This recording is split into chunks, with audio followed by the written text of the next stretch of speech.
Hello दोस्तों, lucky trick channel पे आपका बहुत बहुत स्वागत है।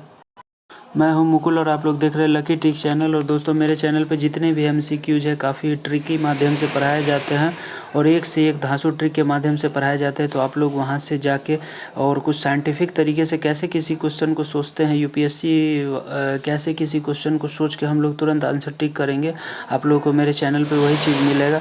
तो दोस्तों, आज हम वीडियो की कड़ी में लक्ष्मीकांत का सीरीज जो हम लोग कर रहे हैं कि जितने भी चैप्टर है लक्ष्मीकांत के, उसको चैप्टर वाइज हम लोग क्या कर रहे हैं, पॉइंट फॉर्म में उसको जितने भी इंपॉर्टेंट कंटेंट फॉर्म में हम लोग निकाल के इसको आप लोगों के सामने प्रस्तुत कर रहे हैं।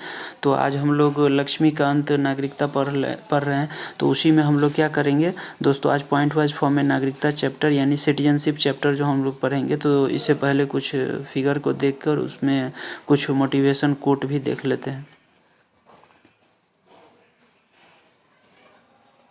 तो उम्मीद करता हूँ दोस्तों आप लोगों को अच्छा लगा हो। तो वीडियो को जब आप लोग सर्च करेंगे यूट्यूब पे कुछ इसी तरह का आएगा। और आज हम लोग नागरिकता चैप्टर जो है दोस्तों, सिटीजनशिप जो है वही हम लोग आज पढ़ेंगे। तो चलिए दोस्तों, वीडियो को शुरू करते हैं और देखते हैं कि आखिर क्या है। भारत में दो तरह के लोग होते हैं, एक नागरिक और एक विदेशी। इन्हें सभी सिविल और राजनीतिक अधिकार प्राप्त होते हैं, लेकिन विदेशी अधिकार इन्हें, विदेशी को क्या होता है, इन्हें ऊपर के दोनों अधिकार क्या होते हैं, प्राप्त नहीं होते हैं। नागरिकता का प्रावधान संविधान में भाग 2 और अनुच्छेद 5 से 11 तक में उल्लेख किया गया है तथा भारत में एकल नागरिकता का प्रावधान है जो कनाडा की तरह है।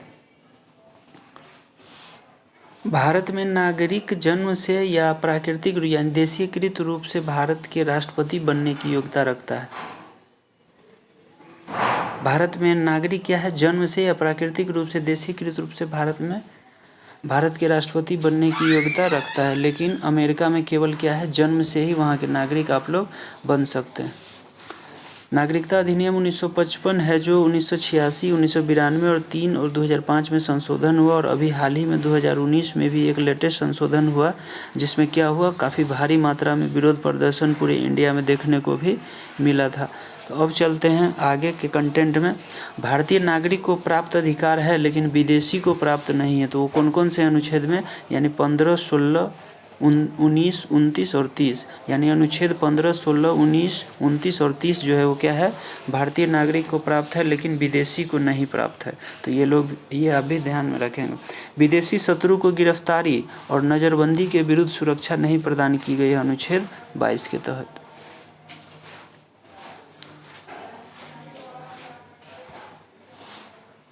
19 जुलाई 1948 से पूर्व स्थानांतरित हुआ हो, यदि उसने 19 जुलाई 1948 को या उसके बाद भारत में प्रवेशन किया हो तो भारत का नागरिक के रूप में पंजीकृत हो तथा 6 माह तक भारत में निवास आवश्यक है। ये अनुच्छेद 6 के तहत ऐसा कहा गया है। 1 मार्च 1947 के बाद भारत से पाक स्थानांतरित हो गया, यानी भारत से पाक चला गया था, लेकिन बाद में फिर भारत में पुनर्वास के लिए लौट आया हो तो भारत का नागरिक वो बन सकता है। पंजीकरण प्रार्थना पत्र के बाद 6 माह तक क्या होगा, उसको रहना होगा। अनुच्छेद 7 के तहत ऐसी कहा गया है। जो स्वेच्छा से अन्य देश की नागरिकता ग्रहण कर लेता है तो उसकी नागरिकता क्या होती है, समाप्त हो जाती है। अनुच्छेद 9 के तहत प्रत्येक व्यक्ति भारत का नागरिक होगा यदि संसद इस प्रकार के किसी विधान का निर्माण करे। अनुच्छेद 10 के तहत नागरिकता के अर्जन व समाप्ति के साथ नागरिकता से संबंधित अन्य सभी विषयों के संबंध में विधि बना सकती है। अनुच्छेद 11 के तहत ऐसी बातें कही गई है। नागरिकता अधिनियम 1955 नागरिकता प्राप्त करने की 5 शर्तें बताता है। आखिर वो कौन कौन सी शर्तें हैं, तो आप लोग जन्म के आधार पर नागरिकता पा सकते हैं, वंशानुगत के आधार पर नागरिक हैं, पंजीकरण के आधार पर भी नागरिकता पा सकते हैं, प्राकृतिक जिसका दूसरा नाम देशीयकरण है उसके आधार पर भी, और लास्ट 5वां जो है क्षेत्र समाविष्ट करने के आधार पर भी। भारत में पदस्थ विदेशी राजनयिक एवं शत्रु देश के बच्चों को भारत की नागरिकता नहीं मिलेगी।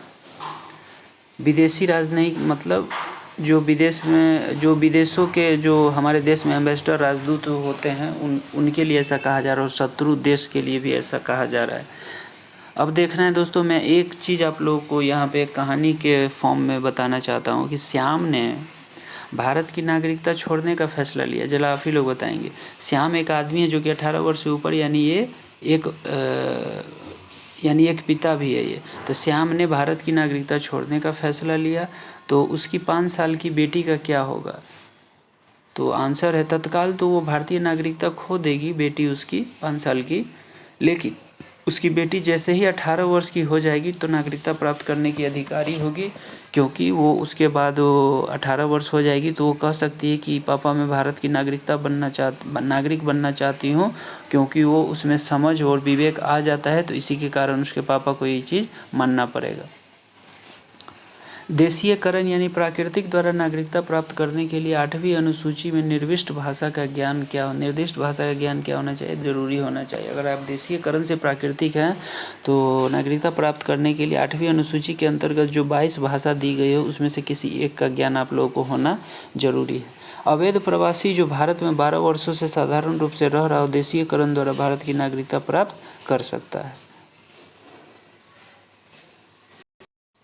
अब भारतीय संविधान केवल उन व्यक्तियों की पहचान करता है जो संविधान के लागू होने के समय भारत के नागरिक बन गए थे, लेकिन उसके बाद के नहीं। तो अब दोस्तों ये तो लक्ष्मीकांत का बेसिक चैप्टर था जिसको मैंने पॉइंट वाइज फॉर्म में बता दिया। अब लेटेस्ट जो नागरिकता संशोधन विधेयक 2019 था, जिसको लेके भारत में एक व्यापक पैमाने पर विरोध प्रदर्शन हुआ, काफ़ी जगह आगजनी भी हुआ और मुस्लिम कम्युनिटी में जो है वो काफ़ी मात्रा में असंतोष पैदा हुआ कि ये जो नागरिकता संशोधन विधेयक वो हम लोगों के लिए है और मुस्लिम कम्युनिटियों के साथ नाइंसाफ़ी हो रही है। तो उसको लेके गलत फहमी के कारण ये सारी चीज़ें इस नागरिकता विधेयक को लेके हुई थी। तो उसी नागरिकता संशोधन विधेयक 2019 में आखिर ये क्या प्रावधान है, तो हम लोग लेटेस्ट जो है करंट अफेयर्स के तौर पे कह सकते हैं, जान सकते हैं। तो नागरिकता चैप्टर के साथ हम लोग इसको पढ़ेंगे। तो इस विधेयक में जो है नागरिकता संशोधन अधिनियम 2019 में दोस्तों, इस विधेयक में बांग्लादेश, अफगानिस्तान और पाकिस्तान ये 3 देश जो हैं उसके 6 अल्पसंख्यक समुदाय, और 6 अल्पसंख्यक समुदाय कौन कौन से हैं? तो हिंदू, मुस्लिम नहीं, हिंदू, बौद्ध, जैन, पारसी, ईसाई और सिख। हिंदू, बौद्ध, जैन, पारसी, ईसाई और सिख से ताल्लुक़ रखने वाले लोगों को भारतीय नागरिकता देने का प्रस्ताव है। मौजूदा कानून के मुताबिक किसी भी व्यक्ति को भारतीय नागरिकता लेने के लिए कम से कम 11 साल भारत में रहना, मौजूदा कानून के अनुसार 11 साल क्या है, भारत में रहना अनिवार्य है। इस विधेयक में पड़ोसी देशों के अल्पसंख्यकों के लिए समयावधि 11 वर्ष से घटाकर 6 साल मात्र कर दी गई है। जो 6 कम्युनिटी है जिसके लिए प्रावधान है उसको अब कितना 6 साल कर दी गई है कि 6 साल में आप लोग अगर रहेंगे तो आपको नागरिकता मिल जाएगी। इसके लिए नागरिकता अधिनियम 1955 में कुछ संशोधन किए जाएंगे ताकि लोगों को नागरिकता देने के लिए उनकी कानूनी मदद भी की जा सके।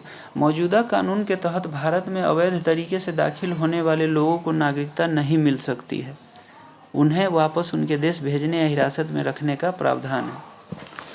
ऐसा इसलिए दोस्तों अवैध तरीके से भारत में कई लोग रह रहे हैं जो कि विभिन्न देशों से आए हुए हैं, क्योंकि देश के आंतरिक व्यवस्था के लिए वो क्या है, आंतरिक मामलों के लिए वो लोग कभी कभी खतरा भी उत्पन्न हो जाता है, तो इसीलिए इनके लिए ये व्यवस्था किया जा रहा है।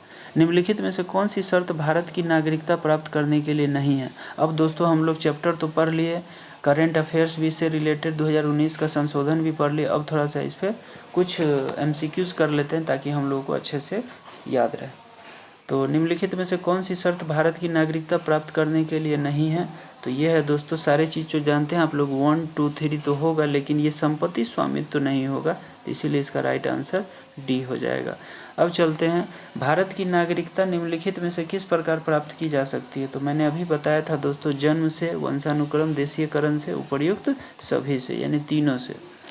अब है कि नागरिकता प्राप्त करने व खोने के विषय में विस्तार में चर्चा कहाँ की गई है? तो ये की गई है 1955 के नागरिकता कानून में। किसी व्यक्ति की भारतीय नागरिकता निलंबित की जा सकती है, तो कब की जा सकती है? यदि कोई व्यक्ति स्वेच्छा से दूसरे देश की नागरिकता ग्रहण कर लेता है तो निलंबित हो जाएगी।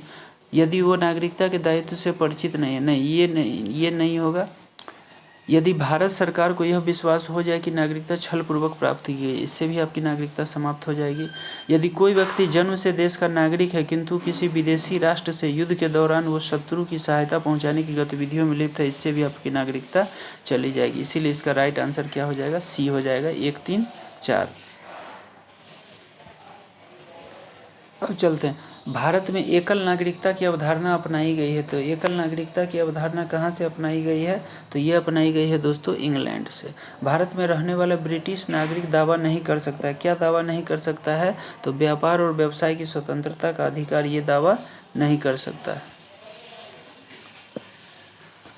किस देश में दोहरी नागरिकता का सिद्धांत स्वीकार किया गया है? दोहरी नागरिकता का तो ये दोस्तों संयुक्त राज्य अमेरिका में, क्योंकि वहाँ सेंट्रल केंद्र एक वहाँ पे केंद्र का भी और एक अपना राज्य का भी, यानी दोनों नागरिकता वहाँ पे मिलती है।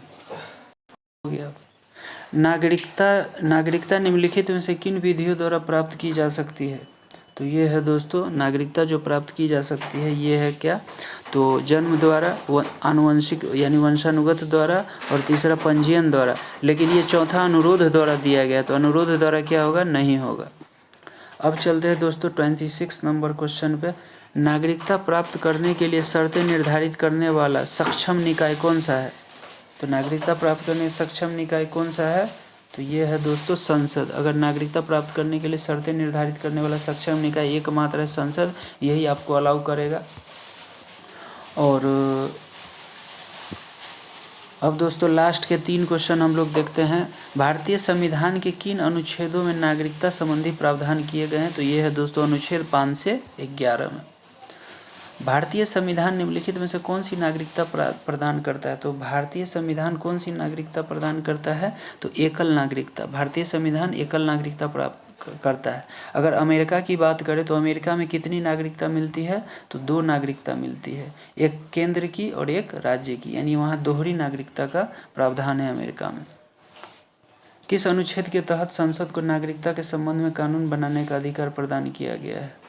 तो ये संसद को प्रदान किया गया है अनुच्छेद 11 के तहत। भारतीय नागरिकता नहीं प्राप्त की जा सकती है, तो किसकी?